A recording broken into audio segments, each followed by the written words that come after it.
ang martial law. Kahapon po, isang araw, tinalakay na po ito ng kataas-taasang hukuman.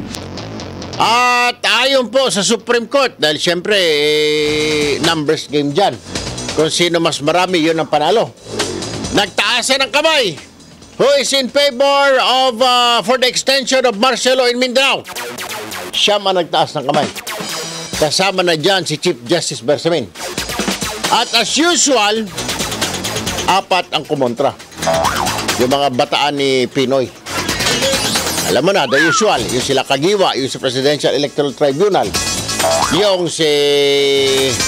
isa pa, yung appointee ni Pinoy. Si Carpio, automatic na yan. Huwag mo nang tanungin. Si Carpio, laging kukontra yan. Meron pang isa. Oh. Anyway, yan po yung botohan 9-4. 9 ang sabi, okay, continue, martial law. 4 ang sabi, no. At dahil dyan, bayan, nagngaw-ngaw po ang mga oposisyon ng Makabayan Bloc. Mali! Mali daw ang Supreme Court. Talaga naman ang tatalino nyo. Bilib na bilib ako sa inyo. Ang Supreme Court po ang siyang magdedetermine ng mga bagay-bagay na hindi po natin kayang resolbahin dito sa baba. Sila po yung mga inilagay dyan sa pwesto para pag-aralan ng mga batas. Yung mga batas na pinagdidiskusyonan dito sa baba, walang iniwan yan sa ama, ang Supreme Court. Pag may away sa baba, ang ama, ano nangyari? Nagsuntukan, halika yung dalawa rito. Sino nag-umpisa? Ano nangyari? Ganon yun. Kung hindi na tayo maniniwala sa Supreme Court, saan pa natin dadalhin ng mga kaso? Sos Maria Josep, sabi ng Makabayan Bloc, unfair. Mali ang Korte Suprema. So, mali ang Korte Suprema, kayo sa Makabayan, tama. Anak naman tinamaan ng tigidig. At alam mo ba kung tiga saan ito Makabayan Bloc? Mga tiga Bicol, mga tiga Zambales, tiga Metro Manila. Salita kayo ng salita, hindi ninyo alam ang mga pangyayari doon sa Mindanao. Pwede pa siguro, hindi ko kayo sisitahin kung kayo ay taga Mindanao mismo. Correct. Pero kung taga rito kayo sa NCR, sa pasarap-sarap kayo sa Parañaque, Pasay, Makati, Taguig, Quezon City, magsitahimik kayo dahil hindi ninyo alam ang mga nangyayari doon sa Mindanao. At ang mga tao doon, ang mga kalaban, ang kilala lamang at kinatatakutan ay dulo ng baril. Wow. Ang kinatatakutan lang ang mga sundalo. What a better way, ika nga, para ilagay sa tamang kalalagyan itong mga terorista, mga kung ano pa dyan, rebelde, ilagay sa ilalim ng martial law ang buong Mindanao. Tira kayo ng tira, salita kayo ng salita, Makabayan Bloc, sat-sat kayo ng sat-sat. Para kayong mga correct. Mga bastos! Sasabihin pa ninyo na ang mali ang Supreme Court? Kung mali ang Supreme Court, sino na lang sa mga darating na panahon ang magdidesisyon sa mga away? Sino na lamang mag-i-interpret sa mga batas? Diyos ko po, marunong pa kayo sa mga mahistrado. Gumawa na lang kayo ng batas dyan, Makabayan Bloc. Hindi ninyo ang trabaho ang magpuna at sasabihin mali ang Supreme Court. Magtrabaho na lang kayo. Ay, wala namang ginagawa ito. Ngaw-ngaw lang ito. Protesta ng protesta. Maski na. Ito yung maski na anong gawin ng Duterte administration protesta. Yung paglilinis sa Manila Bay, protesta kontra sila. Lahat na ng tao sa buong Pilipinas pumayag na malinis sa Manila Bay, sila kontra. Saan ka naman makakita niyan? Para walang iniwan sa isang pamilya, isang bahay tayo, may umetsa sa sala. Magagalit yung isang kapatid mo dahil bakit mo lilinisin yung etsa sa sala? Ganun. Ano? Pinalinis ng tatay mo, linisin natin lahat, mga anak, sweetheart, Mami, linisin natin yung sala at tumae doon si Bantay. Lilinisin nyo na lahat, ikaw, panganay, mga bunso, yung panggitna ninyo, kumontra. Bakit nyo nililinis yan? Hayaan nyo lang yan. Ay, ganun nga, Makabayan Bloc. Bakit anak? Sabi ng tatay. Paano? Wala nang langaw na dadapo dyan. Saan ba kakain ng mga langaw? The example lang.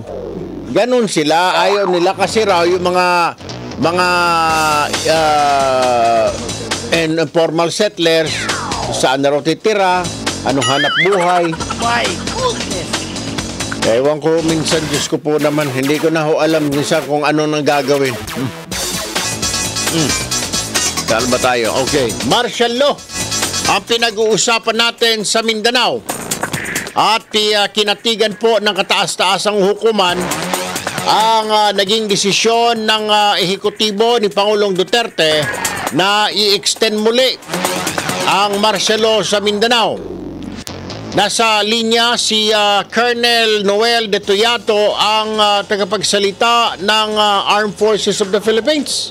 Magandang umaga, Colonel De Toyato, sir. Magandang umaga din at magandang umaga sa ating mga tagapakinig. Sir, live tayo sa Radyo Pilipinas and of course sa Facebook pages po natin sa Erwin Tulfo.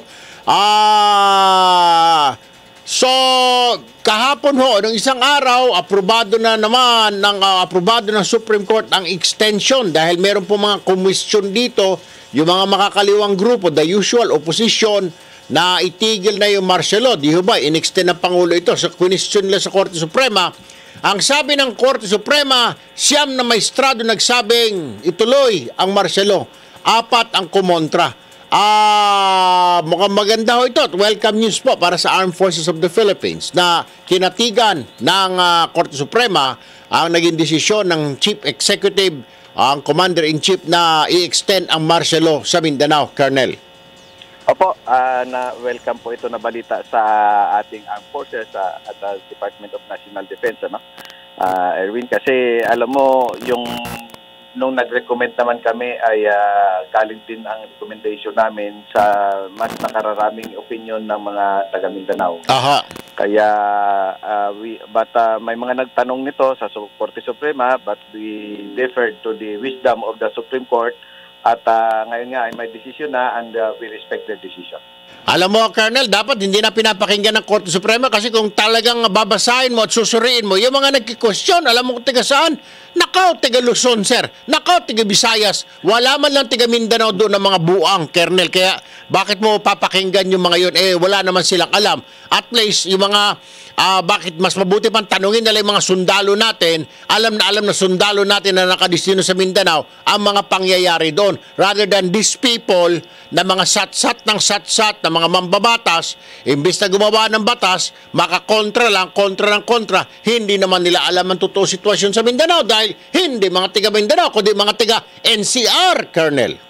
Opo nga, kaya nga kahit na nagtanong sila, hinayaan lang natin dahil alam naman natin, mananaig pa rin ang katotohanan at ang wisdom ng ating Supreme Court dahil siyempre nakapaloob doon sa ating rekomendasyon noon ang opinion ng mas nakararaming mga taga Mindanao. At saka number 2 pa, mantakin mo sabihin mo, mali daw ang Supreme Court ang desisyon ng nakararami. Diyos ko po naman, kung mali ang mga maestrado na ito, sino pa ang tatakbuhan natin in the future, sir? Di ba to sort out ito mga ganito mga problema? Hindi ba Supreme Court ang last recourse natin pagdating sa mga batas-batas na ganito, Colonel? Opo nga kaya nga kami sa Armed Forces, we always submit to the wisdom of the Supreme Court kapag ito ay inihahain sa kanila. Alright. Colonel De Toyato, maraming salamat po ng AFP. Good morning, mabuhay po ang sandatahang lakas ng Pilipinas. Maraming salamat din, Erwin, sa pagbibigay daan mo sa atin at muli po, ako po ay isang taga Mindanao din, kaya ako po ay nagpapasalamat. Ayaw. Tanungin na lang ho natin ng mga taga Mindanao. Bakit ho kayo ang nagsasatsat? Bakit hindi natin hayaan ng mga taga Mindanao magsalita? Majority po dyan ang gusto nila martial law. Ibig sabihin, kung sila na mismo ang naghihingi niyan, ano magagawa natin taga Metro Manila? At wala tayong pakialam, mga taga Metro Manila tayo. Walang iniwan din yan na engineer na kapitbahay mo mangingilam, sabi, putulin mo yan, damo mo dyan. Kung tadyakan ko, sipain ko. Putulin mo itong puno ng nyug mo kasi kung ano ito, baka mabagsakan yung bubong mo ng nyug. Anong pakialam niya, lugar mo yon. O, isprehan mo ng kwan kasi ang daming langgam dito sa bakuran mo. Oh. Parang ganun na sinasabi natin. Pinakikialaman mo yung problema sa Mindanao, hindi ka naman tiga doon. Come on, man. Ito, kagaya ito. Ito, pwede mong pakialaman ito. Dahil, ala na. Yun. Kung hindi late yan, may problema. Bumibitaw. Ay, Diyos ko po naman talaga. Anyway, ang punto lamang ho natin dito bayan, kung hindi naman ho tayo apektado, kayo dyan, mga makabayan black, ilan ho sa inyo mga kaibigan ko, wag na ho tayo magsasalita laban dyan. Kasi hindi naman ho tayo affected. Tignan ho natin ang nakakarami. Yung majority of the people there or majority of the residents of Mindanao, what are they saying? Hindi ho yung you voice out your own opinion. You must get their opinion, their statements, and then process it.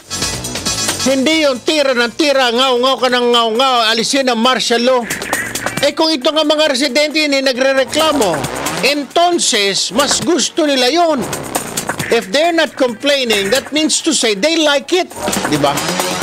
Yun lang ang pamamaraan.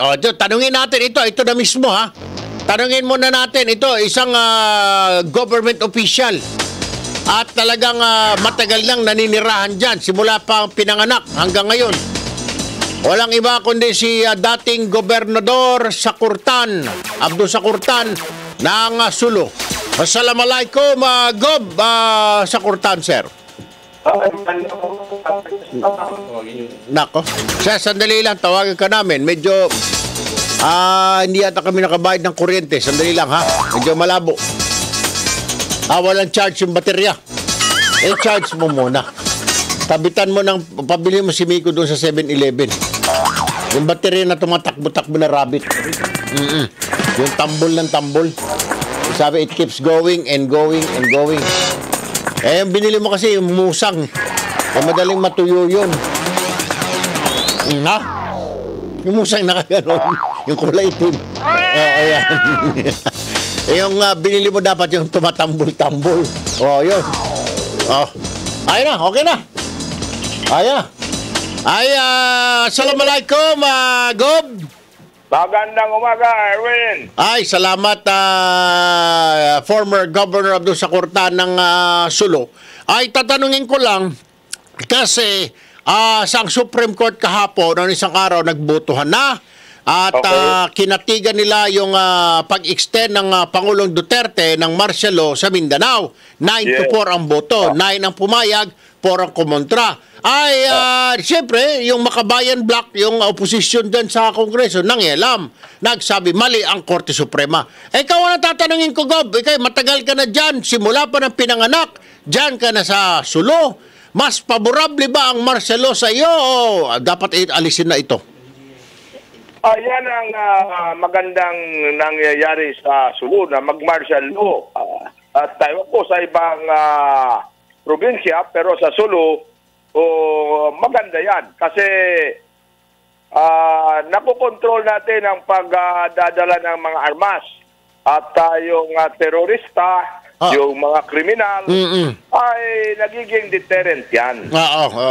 So, malaking tulong yan para sa mga kasundaluhan at kapulisan na gumawa ng kanilang trabaho dahil sa martial law. Ang sinasabi naman ng opposition kasi, kaya ino-oppose nila ito, lalo na ng Makabayan Bloc, Gob, kasi daw ay umaabuso. Naabuso raw ito, mga sundalo na involved sa mga abuses. May nababalitaan ka ba dyan sa Sulu na nag-aabuso ang mga Marines natin, ang mga Army at inaabuso ang mga kababayan natin dyan, Governor? Meron mga ilan pero nire-report naman natin at sinasabi sa atin ng taong bayan at check kagad. Yan ang maganda ngayon. Kumikilos kagad ang gobyerno. May batas. Oo.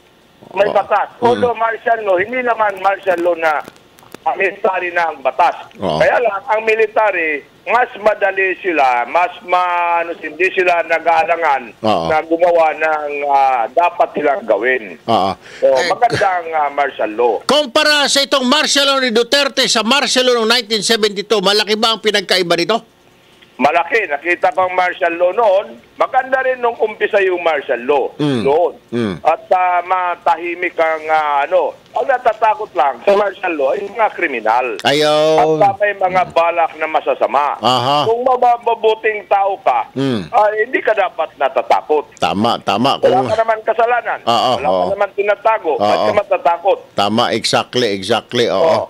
Anyway, kumusta na dyan, Gob, sa Sulo? Mukhang tahimik na naman sa awa ng Panginoon Diyos. Mukhang matapos yung bombing, confirm na ba talaga mga suicide bomber yung nagpasabog doon sa simbahan ng Mount Carmel? Tama yun, Erwin. Tama yung sinasabi ng ating mga otoridad. May apat na bintis pa na next time. So hindi sila mga Huluhano, hindi sila mga tigahulo, hindi sila mga Suluano, kundi mga foreigner. Yan ang kasi hindi magtutugma sa DNA test na ginawa ng otoridad. At nakita naman, sobra kasi ang binti. Sobra ang binti ng mga mga namatay. RCSC. Ay, Governor Abdul Sacortan, sir, maraming salamat ha. Magandang umaga, mabuhay po kayo, Gob. Maraming salamat, Erwin. Thank you po. Cambio naman tayo dito sa aking kaibigan. Napakabait ho nito, Diyos ko po. Kahit saan mo makita, napaka-accommodating. Wala na ho yata ako nakita na opisyal ng gobyerno na napaka-down to earth, napakabait. Nagkita kami nito sa LA. Diyos ko po, pinapasok pa ako sa bahay, yung bahay niya na nakawan. Marami akong kasama. Nagpa-picture, hindi mo man lang maaninag ang parang nabuburyo o nabubwisit sa dami ng tao. Sabi, welcome. Kahit di niya mga kilala, napakabait. Anyway, ladies and gentlemen, nasa linya po ang aming telepono si Senador Manny Pacquiao. Sir Manny, good morning. Good morning, Sir Erwin. Sir, una sa lahat, salamat for accommodating me and ikaw nga mga kasamahan ko doon sa LA that day na akala na makaistorbo pa kami sa iyo. But anyway, thank you very much po kung hindi pa po ako nakapagpasalamat. Thank you, sir. Pagbisita sa bahay ko, it's an honor. Thank you. Alright, sir, diretso na tayo. Supreme Court, kinatigan ang desisyon ng Pangulo na extend ang martial law sa Mindanao. Ikaw, taga Mindanao ka.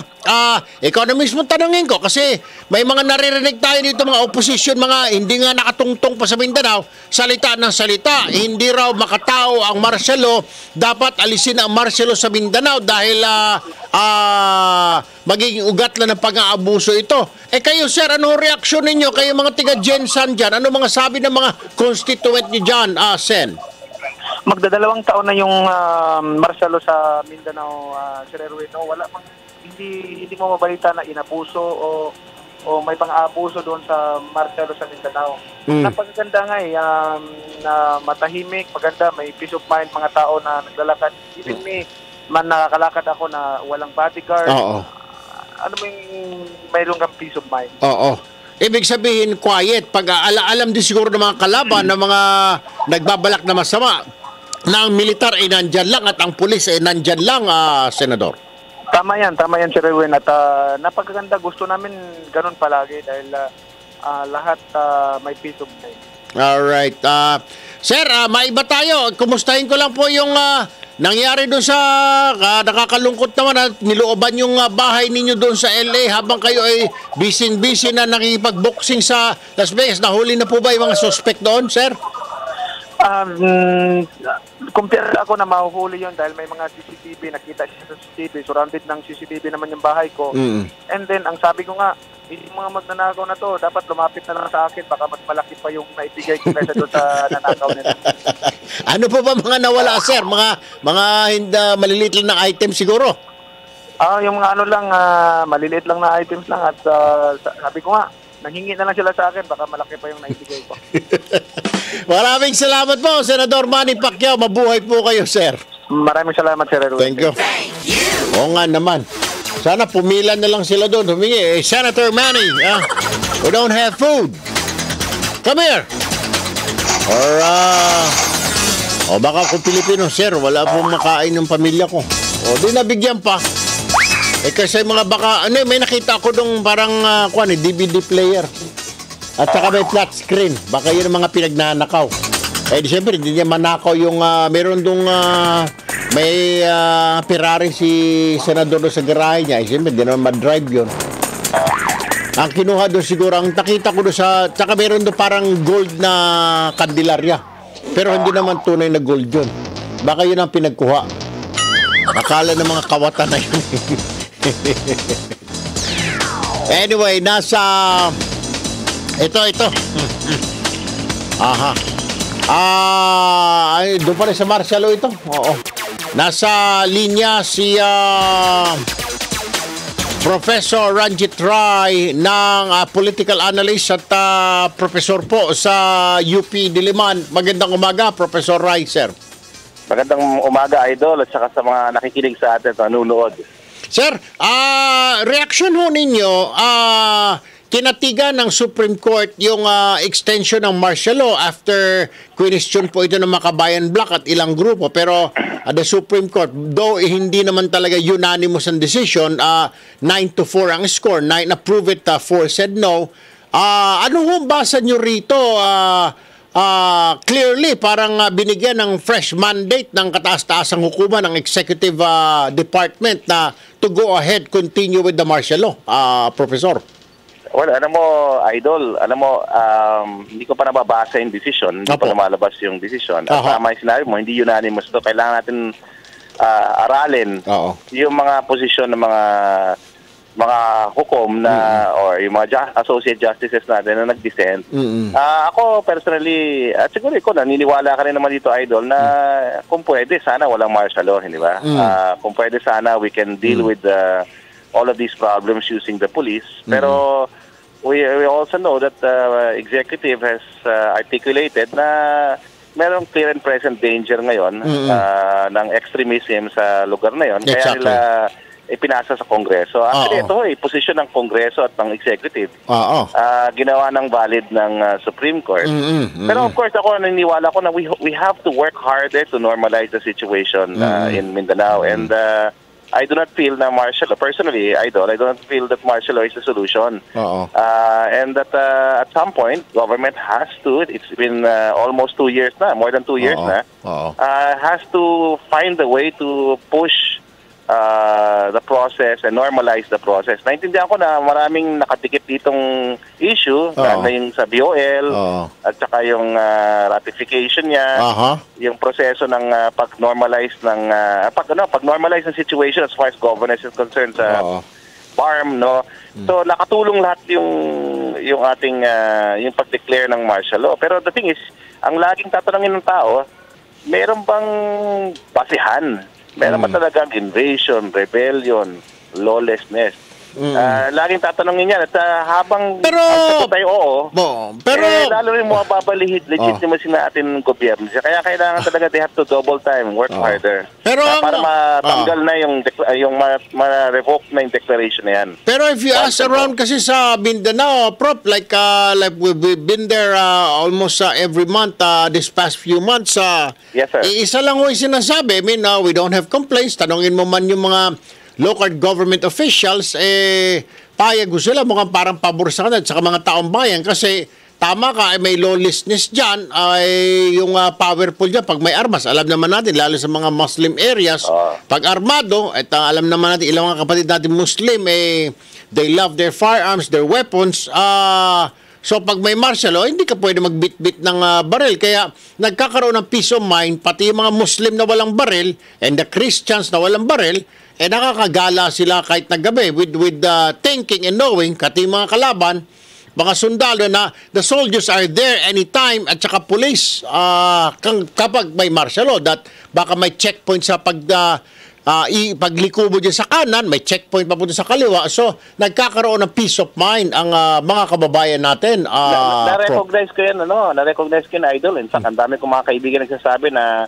yung peace and order situation naging mas predictable at saka calculable dyan sa ibang parte ng Mindanao. Pero yun nga, sir, ang aking prayer is na ma-normalize natin situation at wag natin i-normalize yung pagkakaroon ng martial law.